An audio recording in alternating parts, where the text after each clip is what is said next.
Welcome back to Joe Stunner Boxing. Let's do an autopsy of the Conor Benn, Chris Eubank Jr. Rematch. Let's see what went right for Mr. Benn and what went wrong for Mr. Eubank. Okay, so let's start with, should we start with Conor Benn? I think he got his tactics absolutely right, or the team did. I think he controlled his temper. He boxed quite intelligently, you know. It wasn't a case of him just swinging for the rafters like he did in the first fight.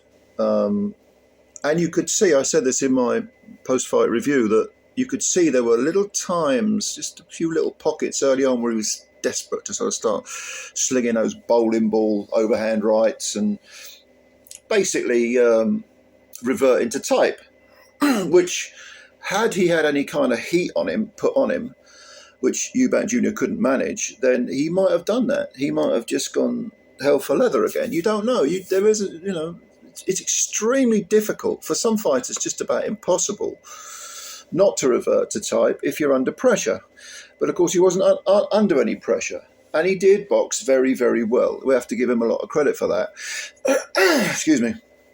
He looked like he'd settled into the weight better. He looked thicker. He looked physically stronger, thicker around the middle, physically stronger. It was just a very, very good performance. He paced himself well. He was the one on the front foot, putting the constant pressure on the supposedly bigger man. And he looked physically stronger as well, Now, which there's a reason for that, but we'll come to that. We'll speculate about that anyway later on. It was a good performance by Benn. He's talking about moving back down to welterweight now. He specifically wants Barrios because Barrios has the WBC title, and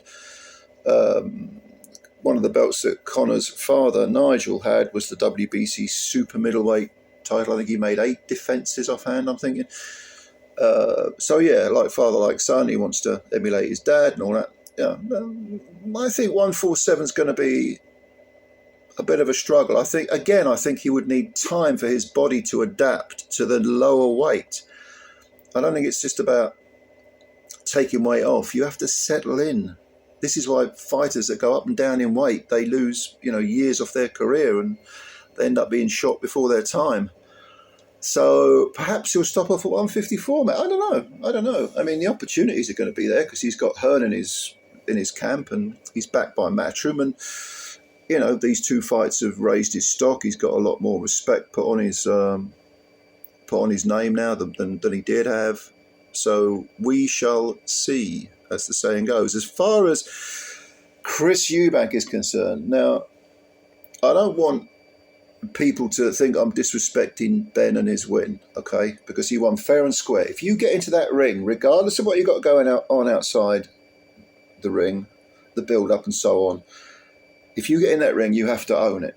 And such is the case with Chris Eubank Jr., because he alluded to having been going to hell and back in the last few months. I don't really know what he was talking about. I'm not privy to anything.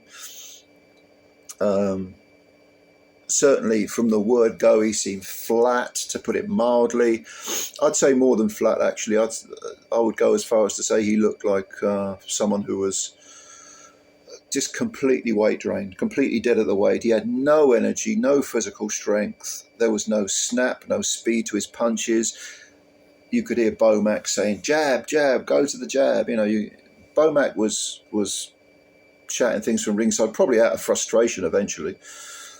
And he had none of that. He had no speed. His jab was when he fired it, it wasn't done with much power, much weight. He didn't vary the jab, body to head, neck. There was nothing really there. The right hand, he didn't bring that over much. He just looked. People have said he looked like a shot fighter. There's a difference between a shot fighter and a weight-drained one. And he looked to me like he was drained. Mentally drained. I don't just mean the physical stuff. He looked like he'd just been... like it had all come out of him. And you have to ask questions. Again, I'm not privy to any inside information. I'm just speculating here. But I think probably, if I had to guess, the weight would be going down to 160. There is a tipping point. The guys who did the commentary, was it Bellew, Carl Frampton, who talks a lot of sense in commentary, Barry Jones, another very, very, very good commentator, gives a lot of good insight. They were saying sometimes you feel great in camp, you feel great beforehand, and then when you get in there, there's just nothing there. So you can't pull the trigger. You just don't feel like you thought you'd feel, or like you were expecting to feel. And I got the impression that this was the case with Chris Eubank Jr. Okay, why do I say he's not a shot fighter? It's because he did take some clumping punches throughout the fight and didn't go anywhere. And it was only until the final round, when exhaustion had really set in, when he really was running on fumes, that Ben managed to floor him twice. A couple of people have said that the punches were behind the back of the head. Now, the second one, yeah, I can live with that. I think that was, although Eubank, you could argue, was turned sideways, so it's his fault. So Ben is entitled to throw the punch, but maybe not aim for the back of the head. But if there's a combination of motion and the guy turns his back and gets hit on the back of the head, then you can certainly argue that's his fault. The first one looked to me like it caught him behind the ear, not so much the back of the head, but behind the ear, which messed his equilibrium up. And you saw the reaction; he sort of staggered and sort of wobbled, fumbled forward. Or fumbled backwards, I should say, not forwards, and crashed on the ropes and got up, and his legs were still... He was just so weak, like a kitten. And as I said in my post-fight review, this looked to me like a young, very healthy, physically strong but smaller fighter in against a bigger but nevertheless depleted and diminished and much older fighter. So where does that leave? Where does this leave both fighters? First of all, I think we shouldn't get carried away with Ben's win. It was a very good win, all things considered, and it is very easy to be wise after the event. I don't want to give that impression. That I'm just sort of we can do a review based on what we've seen and try and make some sort of assumptions about that, but I think it was kind of 6 of one, half dozen of the other. I think Ben looked very, very good. His tactics were great. Good energy, good physical strength against a naturally bigger man, and so on and so forth. I think all of that stuff is valid, and I wouldn't want to take anything away from Conor Benn's win. On the other hand, you've got Eubank for the reasons I've given. So I think the scales sort of are somewhere in the middle, but we don't want to start viewing Ben as some welterweight or 154-pound killer. The jury is still out. I think he's probably better than a lot of us thought he was ever going to be, Conor Benn. I think he has a fighter's mentality, a fighter's attitude, which is, and considering actually you could say this about Chris Eubank Jr. as well, he's just more cold-blooded with it. But I think they both, despite coming from wealthy parents, I think they both have that sort of innate toughness and natural spite to them, which is good. But can Ben hang with people at certainly 154, which, as I've said previously, is a very, very talented division, or 147, where there's still some good guys floating around there? Can he mix with them at world level? I think the jury is still out. I think that this victory, although it was a good victory, we don't want to get too carried away.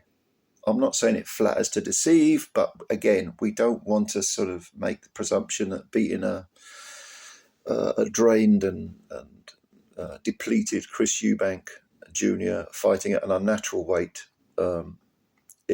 means that Ben can now go on to destroy everyone in the two divisions below. I don't think that would be accurate at all. But he will be competitive. He's a handful, and he will be competitive with anyone because he's got that verve, that really that desire and that motivation.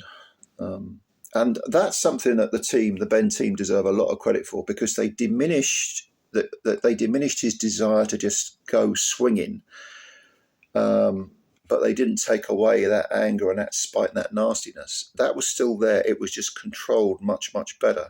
And that's a difficult thing to do if you're training for a fight, if you're training anyone for a fight. That's difficult because you don't want to make someone flat and take away what makes them, take away their natural fistic personality, if you like. You want to keep that there, but at the same time, you don't want them to just be reckless. So you've got to get that balance right. And I think they got it right with Ben. That was the impressive bit. I think Tony Sims and Ben are doing very well together. And it also says a lot for the fact that one guy can be trained by a particular trainer consistently for a long period of time. They get to know each other. The chopping and changing thing, I've never believed in that ever. So I think Ben deserves credit. I think it'll be interesting to see where he goes from here. But in terms of world-class achievements, winning a world belt, keeping it, defending it against good men, the jury is still out. As far as Chris Eubank's concerned, a lot of people have said, well, he's got to go up to 168. I think he's probably left that too late. I think that all this constant boiling down of the body has probably taken too much out of him. And even if he goes up to 168, and he's probably really a sort of 165, 66 sort of guy, maybe he's not someone who'd have to struggle to make 168, But I think he may have left it too long. I think all those weight cuts, they do deplete your body. They deplete, your physical strength. Think of Roy Jones coming down from having fought John Ruiz to 175 again, struggling in the initial fight against Antonio Tarver and then getting flattened in the rematch. It was. I think we might see something with Chris Eubank Jr. that's similar. So I don't know. It's not my place to tell a fighter to retire, but he's made a lot of money, Chris Eubank Jr., and he's chosen the money over the legacy. He's always gone for the big paydays instead of the,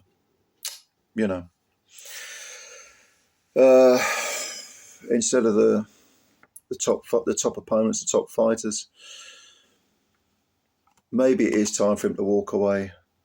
Yeah, I get that feeling that this might be the time for him to walk away.